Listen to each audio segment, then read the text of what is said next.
اگلا پروگرام طبی معلومات. شہر حیدرآباد کے مشہور ڈاکٹر جن کے مضامین ہر ہفتہ روزنامہ سیاست اور منصف میں شائع ہوتے ہیں،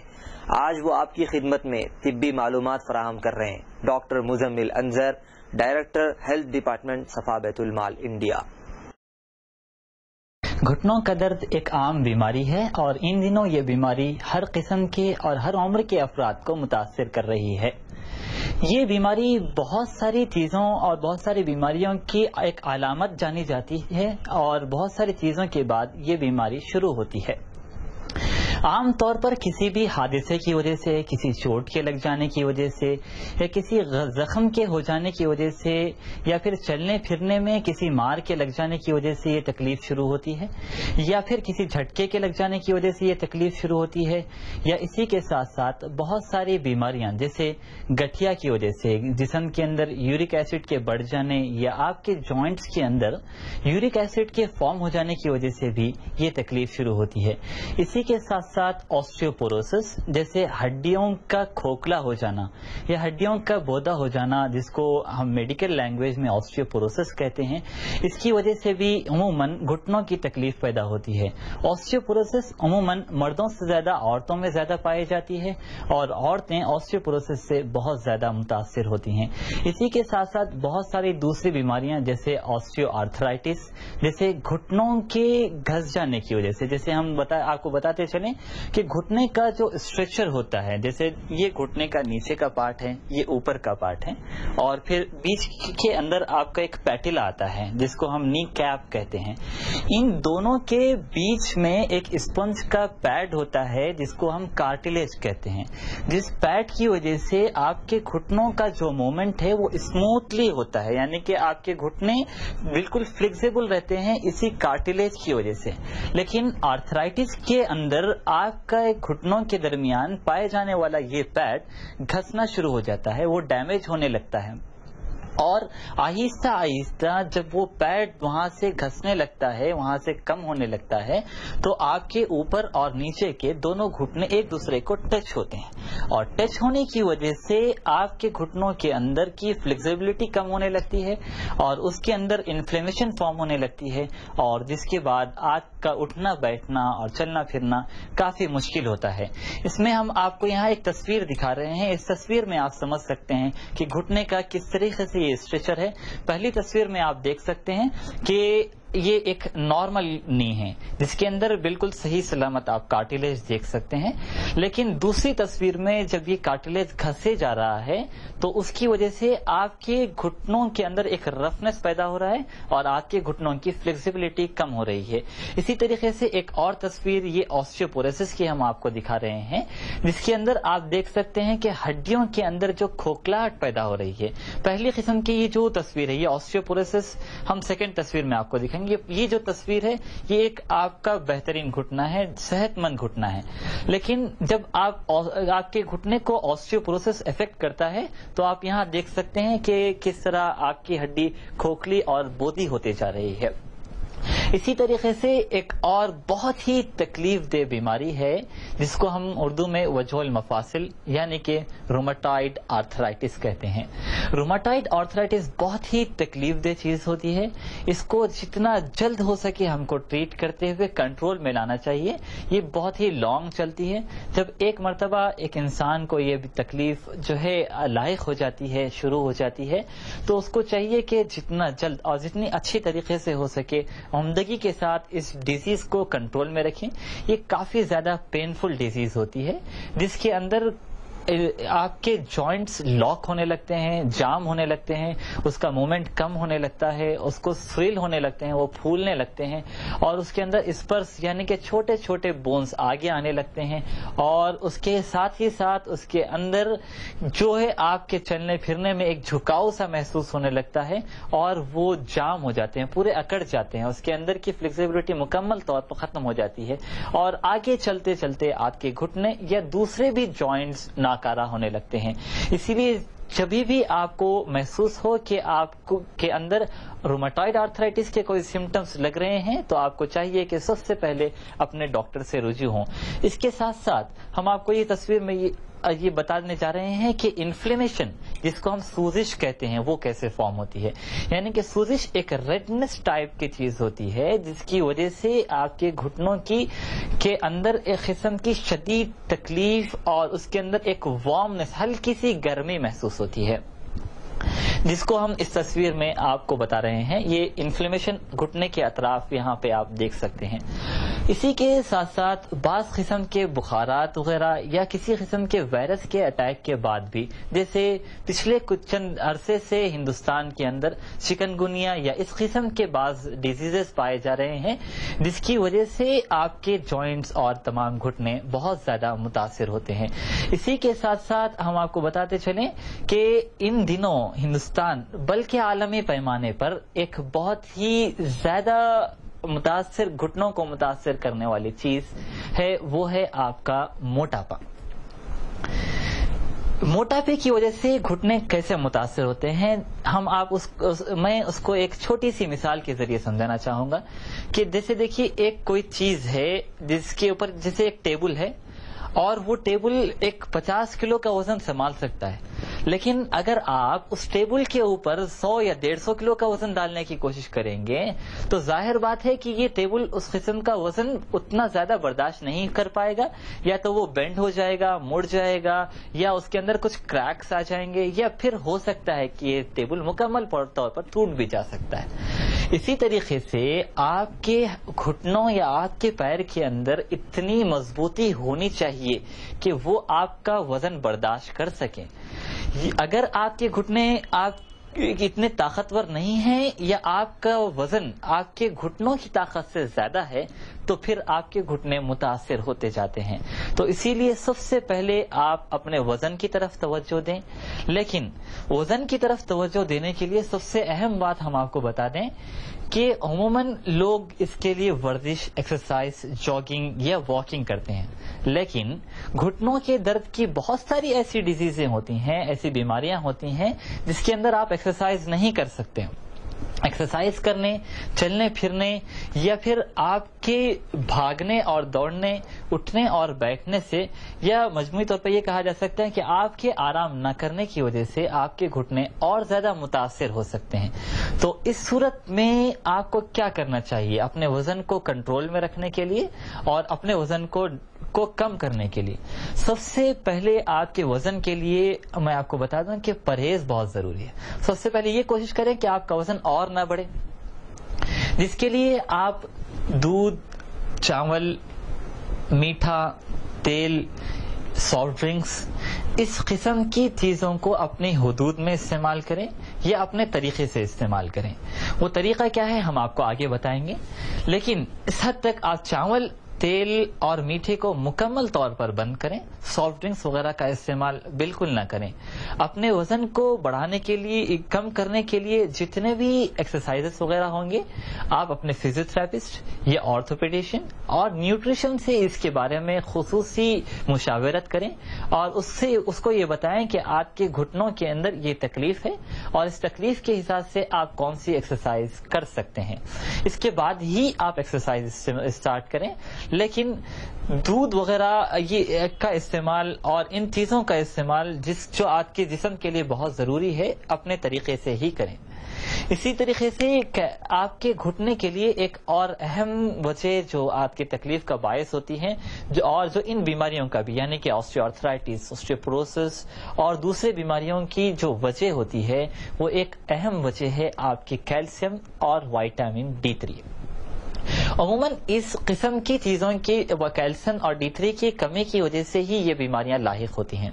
لیکن اگر آپ اپنے وزن سے کافی زیادہ ہیں اور آپ کیلشیم کی چیزیں لینا چاہتے ہیں اور آپ کے لیے ضروری ہے کہ کیلشیم کی چیزیں لیں تو اس کو کس طرح استعمال کرنا چاہیے. ہم آپ کو بتا دیں کہ جیسے آپ کو کیلشیم اور D3 وغیرہ کے لیے دودھ بہت ضروری چیز ہے، لیکن آپ عام دودھ استعمال نہیں کر سکتے. ان دنوں مارکیٹ کے اندر آپ کو بڑی آسانی کے ساتھ ٹون ملک یہ فیٹ فری ملک، سلم ملک کے نام سے بھی دستیاب ہے، آپ اس دودھ کو استعمال کریں. لیکن ایسی جگہ پر جہاں یہ دودھ موجود نہیں ہے، دستیاب نہیں ہے، اس صورت میں آپ ایک کام یہ کر سکتے ہیں کہ دودھ کو اچھے گاڑے طریقے سے گرم کریں اور اس کو گرم کرنے کے بعد فریج میں رکھ دیں. تقریباً 8-10 گھنٹے کے بعد جب اوپر ملائی وغیرہ جم جائے گی تو اس کو ہٹا کر کے صرف آپ دودھ لیں. اسی طریقے سے ہڈی کا شوربہ بھی بہت ہی ضروری چیز ہے آپ کے کیلشیم اور آپ کے بونز کے لیے. لیکن موٹاپے سے متاثر افراد کو چاہیے کہ وہ ہڈی کا شوربہ بھی اچھی طریقے سے گرم کر کے رات کو فریج میں رکھ دیں. صبح کے وقت جب اس کے اندر چکناہٹ جمع ہو جائے تو اس کے مسالے، چکناہٹ، ہر چیز کو نکال کر کے صرف اس کے پانی کا استعمال کریں جو آپ کے ہڈیوں کے لیے بہت ہی مفید ہے. اس کے ساتھ ساتھ مچھی اور چکن وغیرہ کا بھی استعمال زیادہ سے زیادہ کریں. مچھی کے اندر بھی تیل وغیرہ کا خاص خیال رکھیں. چکن کا بھی زیادہ تر آپ سوپ بنا کر کے بالکل بوائلی ٹائپ اس کو یوز کریں، آئلی یا فرائی ٹائپ اس کو آپ یوز کرنے سے اوائڈ کریں. اسی کے ساتھ ساتھ گھٹنوں کے درد کی ایک بہت ہی اہم وجہ آج کل کے لائف اسٹائل ہے. ہم جانتے ہیں کہ پہلے کی جو زندگی ہوا کرتی تھی وہ بہت ہی محنت و مشقت اور جس کو ہم مینول لائف کہا کرتے ہیں، کہ آج کل کی جو لائف ہے یہ بالکل آٹومیٹک ہو چکی ہے. آپ جس میں چلتے پھرتے نہیں ہیں، بالکل آفس میں بیٹھے ہوئے ہوتے ہیں، اور آپ کی جو آفیشیل پروفیشنل لائف ہوتی ہے جس کے اندر آپ کو نہ دھوپ ملتی ہے، نہ ہی آپ کو پراپر ورزش ہوتی ہے، اور نہ ہی آپ کا چلنا پھرنا یا سائیکلنگ آپ کے پاس ہوتی ہے. تو اس صورت میں بھی جب آپ اپنے گھٹنے کو زیادہ استعمال نہیں کرتے ہیں تو آپ کے جو مزلز ہوتے ہیں وہ کافی زیادہ لوز ہو جاتے ہیں، کمزور ہو جاتے ہیں، جس کی وجہ سے بھی آپ کے گھٹنے بہت جلد ان تمام بیماریوں اور تکالیف میں مبتلا ہو جاتے ہیں. اسی لیے ہم کو چاہیے کہ دھوپ کا استعمال اور سائیکلنگ صحت مند رہنے تک استعمال کریں. آپ کے گھٹنوں کے متاثر ہونے سے پہلے ہی اچھی طریقے کی ورزش اور اچھی طریقے کی دھوپ کا استعمال کریں. لیکن جب آپ کے گھٹنے متاثر ہو جاتے ہیں اور کسی قسم کی بیماری میں مبتلا ہو جاتے ہیں تو آپ کو چاہیے کہ آپ جو بھی ورزش کریں کسی آپ کے فزیوتھراپسٹ کے انڈر میں رہ کے ہی کریں، کسی اچھے کوچ کے انڈر میں رہ کے کریں، خود سے کسی قسم کی ایکسرسائز کے کرنے سے پرہیز کریں. اسی کے ساتھ ساتھ ہم آپ کو بتا دیں کہ وٹامن D3 جتنا آپ کو دھوپ کے اندر مل سکتا ہے اتنا کسی اور چیز میں نہیں ملتا. لیکن بہت سارے لوگ یہی کمپلین کرتے ہیں کہ ہم دھوپ میں بہت زیادہ چلتے پھرتے ہیں، ورک آؤٹ ہمارا بہت دھوپ میں رہتا ہے، لیکن پھر ہمارے اندر وٹامن D3 کی ڈیفیشنسی کیوں ہے؟ اس کی ایک عام وجہ یہی ہے کہ آج کل ہم لوگ جو کپڑے استعمال کرتے ہیں وہ بہت زیادہ ڈارک کلر یوز کرتے ہیں، ریڈ کلر، بلو یا بلیک کلر یوز کرتے ہیں، جس کی وجہ سے باڈی D3 کو آبزرو نہیں کر پاتی. اسی لیے ہم کو چاہیے کہ روزانہ جب بھی ہم دھوپ لیں ہلکے رنگ کے کپڑے، وائٹ یا یلو رنگ کلر کے کپڑوں میں ہم روزانہ دھوپ لیں، جس کی وجہ سے D3 کافی اچھے سے آبزرو ہوگی. سیکنڈ چیز ہم آپ کو بتائیں کہ جب آپ ان چیزوں سے متاثر ہوتے ہیں تو ہوم کیئر کس طرح کرنا چاہیے، آپ اپنے گھر پہ کیا کر سکتے ہیں. جیسے آپ کسی حادثے کا شکار ہو جائیں، آپ کہیں راستے میں جا رہے تھے، کوئی ایکسیڈنٹ ہو گیا یا کوئی جھٹکا لگ گیا یا کوئی چوٹ آ گئی اور آپ کا نی انجرڈ ہو جائے، تو سب سے پہلے آپ کو چاہیے کہ آپ مکمل آرام کریں. آرام سے گھر میں لیٹ جائیں، نی کے موومنٹ کو کمپلیٹ روک دیں اور چلنے پھرنے اٹھنے بیٹھنے سے کمپلیٹ آپ پرہیز کریں. اور اس کے ساتھ ساتھ دوسری چیز اس پارٹ کو ایلیویٹ کر دیں، یعنی کہ متاثرہ مقام کو اونچا کر دیں. نیچے کچھ تکیے یا ہو سکے تو نیچے آپ لیٹ کر کے ایک آدھ چیئر رکھیں اور اپنے پارٹ کو ایلیویٹ کر دیں. فوراً جب بھی آپ کو چوٹ آئے فوراً اپنے پارٹ کو ایلیویٹ کر دیں. تھرڈ، فوراً اس پر آپ آئس مساج دیں، برف کے ساتھ سے اس کو سیکیں.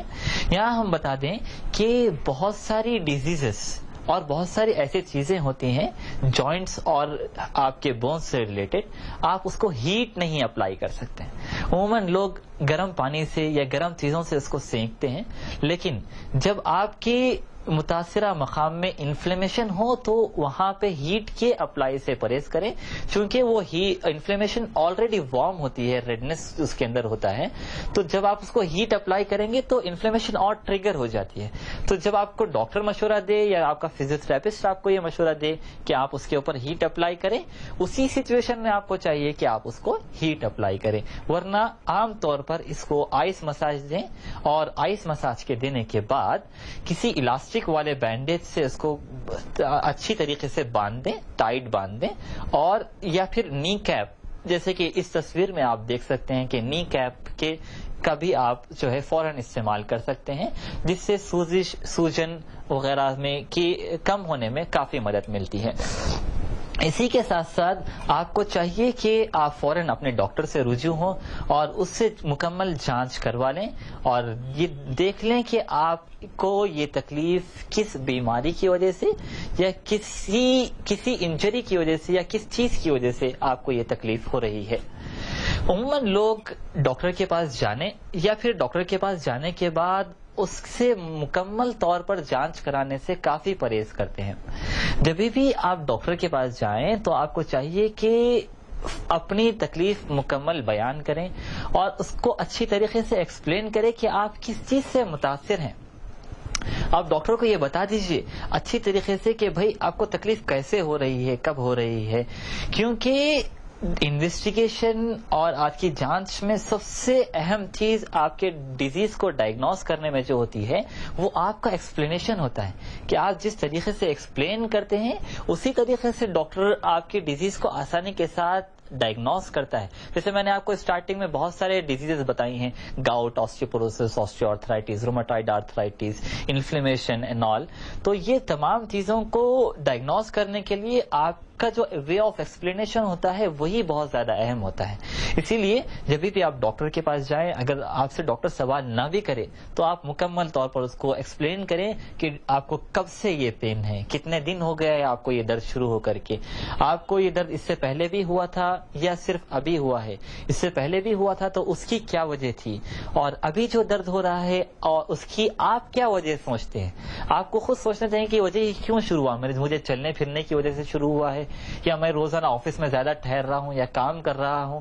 تو اس کی وجہ سے شروع ہوا ہے. آپ جو چیز سمجھتے ہیں ڈاکٹر کو بتائیں کہ ڈاکٹر میں یہ سمجھتا ہوں کہ مجھے اس وجہ سے یہ تکلیف ہو رہی ہے. اسی کے ساتھ ساتھ آپ یہ بتا دیں کہ آپ کو دونوں گھٹنوں میں تکلیف ہو رہی ہے یا ایک گھٹنے میں ہو رہی ہے، یا آپ کو آن اینڈ آف یہ تکلیف ہو رہی ہے، کبھی کبھی ہو رہی ہے، یا مستقل آپ کو ہر وقت یہ تکلیف ہو رہی ہے. آن اینڈ آف ہو رہی ہے تو کتنی دیر تک رہ رہی ہے، کتنی دیر کا ایپیسوڈ ہوتا ہے، یعنی کہ 10-15 منٹ ہوتا ہے، 1 گھنٹہ ہوتا ہے، ایک جب شروع ہو جاتی ہے تو 1-2 دن تک رہتی ہے، یا پھر آپ کو یہ جو تکلیف ہوتی ہے کسی خاص وقت پہ، جیسے کہ نیند میں سے اٹھنے کے بعد رات کے وقت زیادہ ہوتی ہے، یا چلنے پھرنے ہی کے وقت زیادہ ہوتی ہے، یا نیچے بیٹھنے کے وقت ہی زیادہ ہوتی ہے. اور پھر ڈاکٹر کو یہ بھی بتا دیں کہ گھٹنے کے کس حصے میں آپ تکلیف محسوس کرتے ہیں. گھٹنے کے نچلے حصے میں تکلیف ہوتی ہے، گھٹنوں کے بازوؤں میں آپ تکلیف محسوس کرتے ہیں، گھٹنوں کے اوپر یا گھٹنوں کے آس پاس آپ محسوس کرتے ہیں، یا پورے گھٹنے میں آپ تکلیف محسوس کرتے ہیں. ڈاکٹر کو ان تمام چیزوں کی وضاحت اچھی طریقے سے دیں، اور پھر جب یہ ہو جائے تو ڈاکٹر آپ کو جو انویسٹیگیشن کرنا چاہتا ہے اس کو آپ کرنے دیں. بہت سارے پیشنٹس کی یہ عادت ہوتی ہے اور ان کا یہ خیال ہوتا ہے کہ ڈاکٹرز اننیسیسری انویسٹیگیشن کراتے ہیں، اننیسیسری ٹیسٹ کرواتے ہیں، اس کی ضرورت نہیں ہوتی، صرف دوائیں دینے سے بھی کام بن جاتا ہے. نہیں، صرف ٹیمپروری ٹریٹمنٹ پر کبھی آپ نہ جائیں، صرف پین کلرز کے استعمال پر آپ کبھی نہ جائیں، اس کی جانچ کریں اور اس کی وجہ کو دریافت کریں. میں آپ کو بتاؤں کہ میرے پاس ایک پیشنٹ آئی جو آلموسٹ 13-14 ایئرس کی تھی، اور وہ بہت ہی سیویئر کنڈیشن میں تھی جب میرے پاس آئی. آل جوائنٹس پورے ناکارہ ہو چکے تھے اس کے، اور she was unable to walk, even she was unable to stand. Situation ایسی تھی کہ وہ بالکل رو رہی تھی. جب وہ لے کر آیا تو میں نے اس سے پوچھا کہ یہ تکلیف کب سے ہے، تو اس کے پیرنٹس جو ساتھ میں آئے تھے انہوں نے بتایا کہ یہ تو شروع سے ایسے ہی بولتی ہے، وہ گھر میں کام کاج کچھ بھی نہیں کرتی ہیں، بس لیٹی ہوئی رہتی ہے. وہ جب سے 7-8 سال کی تھی جب سے ایسے ہی بولتی ہے اور گھر میں پڑی رہتی ہے، نہ کام کاج کرتی ہے اور نہ ہی وہ باہر نکلتی ہے، بس وہ لیٹے ہوئے رہتی ہے اور ہمیشہ ایسی کرتی ہے، کھاتی نہیں ہے، پیتی نہیں ہے. اسی وجہ سے اس کو ایسی ڈیزیز آ گئی. میں نے کہا کہ ٹھیک ہے، اگر اس وجہ سے آگے آپ نے اب تک کیا ٹریٹمنٹ کرایا، آپ نے اب تک کچھ انویسٹیگیشن کروائے؟ تو انہوں نے کہا کہ نہیں، ٹیسٹ وغیرہ تو اب تک کچھ نہیں کرایا، ڈاکٹر کے پاس جاتے ہیں، وہ انجیکشن وغیرہ دیتے ہیں تو کچھ دن آرام رہتا ہے، پھر ویسے ہی شروع ہو جاتے ہیں۔ تو ہم لوگ تو یہی سمجھتے ہیں ڈاکٹر صاحب کہ وہ کھاتی نہیں ہے، اسی وجہ سے اس کو ایسا ہو گیا، کام نہیں کرتی ہے جس کی وجہ سے اس کو ایسا ہو گیا۔ یاد رکھیں کہ بیماری کی وجہ سے بھی بہت سارے نوجوان یا بچے اس بیماری کی وجہ سے کام نہیں کر پاتے ہیں، بلکہ لوگ یہ سمجھتے ہیں کہ کام نہیں کرنے کی وجہ سے یہ بیماری آئی، اس کو نیگلیکٹ بالکل نہیں کرنا چاہیے۔ میں نے ان کو فورس کیا، وہ ریڈی نہیں تھے انویسٹیگیشن کرانے کے لیے، میں نے فورس کیا کہ نہیں، ابھی آپ کو انویسٹیگیشن کروانا ہے۔ اور جب میں نے ان کی تمام خون کے معائنے کروائے اور ان کے ایکس رے کروایا تو اس کے اندر سیویئر روماٹائڈ آرتھرائٹس پازیٹیو تھا، اور اس کے ساتھ ساتھ یورک ایسڈ کافی بڑھا ہوا تھا، اور کنڈیشن کافی سیویئر ہو چکی تھی، اور یہ سچویشن اتنا بڑھ چکا تھا کہ کافی وقت لگ رہا تھا اس کو ہیل ہونے کے لیے۔ اگر وہ اسٹارٹنگ میں اس کو کیئر کرتے اور یہ سوچتے کہ کسی اچھے ڈاکٹر سے رجوع ہوتے اور اسے جانچ پڑتال کرواتے ہیں کہ بھئی کس وجہ سے یہ اس طرح کی کمپلین کر رہی ہے، اور بچی کو بلیم کرنے سے پہلے اس کے علاج کی طرف توجہ دیتے ہیں، تو اس کا یہ ڈیزیز کافی حد تک قابو میں آ سکتا تھا۔ لیکن انہوں نے اس کو کافی نیگلیکٹ کیا، اس کی وجہ سے کافی لمبا ٹریٹمنٹ چلا، اور اس کے بعد الحمدللہ وہ لڑکی کافی امپرومنٹ لائی ہے۔ اس کے بعد ہم آپ کو بتا دیں کہ ڈاکٹر آپ کو کیا کیا چیزیں پرسکرائب کر سکتا ہے۔ جیسے آپ کو فرسٹ ایکس رے کروائے گا، اگر ایکس رے میں بھی بعض چیزیں جانچ نہیں ہو پا رہی ہے تو وہ آگے آپ کو ایم آر آئی کے لیے توجہ دے گا، اور ایم آر آئی کے ساتھ ساتھ آپ کو کچھ خون کے معائنے جیسے R A, C R P, uric acid, اور اسی کے ساتھ ساتھ کیلشیم، بون ڈینسٹی وغیرہ بھی کروائے گا۔ اس کے ساتھ ساتھ جب وہ ٹریٹمنٹ اسٹارٹ کرتا ہے تو ٹریٹمنٹ کے 5 اہم چیزیں میں آپ کو بتاؤں گا۔ سب سے پہلے علاج سے زیادہ پرہیز بہت ضروری ہے۔ عموماً پیشنٹ یہ سمجھتے ہیں کہ سب کچھ ڈاکٹر پہ ڈیپینڈ کرتا ہے، ڈاکٹر دوائیں دے گا، اس کو کھا لو اور اچھے ہو جاؤ۔ ایسا نہیں ہے، آپ کا لائف اسٹائل، آپ کا پرہیز اور آپ کے رہنے اور سہنے کا طریقہ علاج سے زیادہ ضروری ہے۔ تو سب سے پہلے ڈاکٹر کے بتائے ہوئے طریقے کو فالو کریں، اس کی بتائی ہوئی جو سٹن اگر کوئی ایکسرسائز آپ کی بیماری کے حساب سے بتاتا ہے تو اس کو فالو کریں، اور جو ڈائٹ ڈاکٹر بتاتا ہے اس کو فالو کریں، اور اس کے ساتھ ساتھ بتائے ہوئے دواؤں کا استعمال کریں۔ سب سے پہلے ڈاکٹر آپ کو دوائیں دے گا پہلے اسٹیج پر، اور دواؤں سے ہی عام طور پر بیماریاں کنٹرول میں آ جاتی ہیں، اور ہم کو چاہیے کہ زیادہ تر توجہ ہم دواؤں پر ہی دیں، دوسرے آلٹرنیٹیو چیزوں پر بہت کم جائیں۔ سیکنڈ چیز، آپ کو اس کے ساتھ ساتھ فزیو تھراپی کی ایڈوائز کرے گا، فزیو تھراپی بھی اس میں کافی ہیلپ فل رہتی ہے۔ لیکن جب ان 2 چیزوں سے مریض فائدہ محسوس نہیں کر رہا ہے تو اس صورت میں جبکہ یہ بالکل امپرومنٹ نہیں ہے تو تھرڈ چیز پہ جانا چاہیے، اور وہ ہے کہ ڈاکٹر آپ کی جوائنٹ کے اندر اسٹیرائڈ انجیکٹ کرے گا، یعنی کہ متاثرہ مقام کے جوائنٹ میں ڈائریکٹ اسٹیرائڈ انجیکشن ہوتا ہے، جس کے دینے سے کافی حد تک مریض آرام محسوس کرتا ہے۔ عموماً یہ انجیکشن بھی 3 تا 6 مہینے تک آرام دیتے ہیں، اس کے بعد دوبارہ اس میں پین اسٹارٹ ہو سکتا ہے۔ آخری صورت جو ہوتی ہے اس کی وہ ہے آپریشن، جس کے اندر کافی لیٹسٹ ٹریٹمنٹس آج کل آ چکے ہیں، لیکن ان چیزوں کو جہاں تک ہو سکے اسٹارٹنگ اسٹیج پہ اوائڈ کرنا چاہیے۔ لیکن آتے گھٹنے جب مکمل طور پر ناکارہ ہو جاتے ہیں اور اس میں کوئی صورت باقی نہیں رہ جاتی تو جب آپ کو چاہیے کہ آپ ان چیزوں کو آپریشن کے لیے جائیں، اور آپریشن میں آج کل چونکہ آرٹیفیشل نی جو ہے ڈالا جا رہا ہے، جو بالکل آپ کا جو ہے آرٹیفیشل آپ کی نی کو کمپلیٹ ریپلیس کیا جاتا ہے، جس کو نی ریپلیسمنٹ کہا جاتا ہے، یہ ٹیکنالوجی بھی استعمال کی جا سکتی ہیں، لیکن آخری صورت میں ہم کو چاہیے کہ یہ ٹیکنالوجی استعمال کریں۔ نی ریپلیسمنٹ میں بھی کافی الگ الگ طریقے ہوتے ہیں، جس میں مکمل نی یا پھر پارشل نی یا پھر جو ہے نا آپ کے نی کا کوئی ایک پارٹ بھی اس میں امپلانٹ کیا جاتا ہے، جس کے بعد کافی حد تک یہ بیماری کنٹرول میں آتی ہے۔ اسی طریقے سے ہم سب سے پہلے آخر میں آپ کو یہی مشورہ دینا چاہتے ہیں کہ جب بھی آپ کسی قسم کی اب نارملٹی یا تکلیف محسوس کرتے ہیں تو سب سے پہلے آپ کو چاہیے رجوع ہوں، اس کی جانچ پڑتال کروائیں، اور اس کے جو ٹریٹمنٹ ڈاکٹر دے گا اس کو اسٹارٹنگ اسٹیج پر ہی ٹریٹ کر اپنے قابو میں لانے کی کوشش کریں۔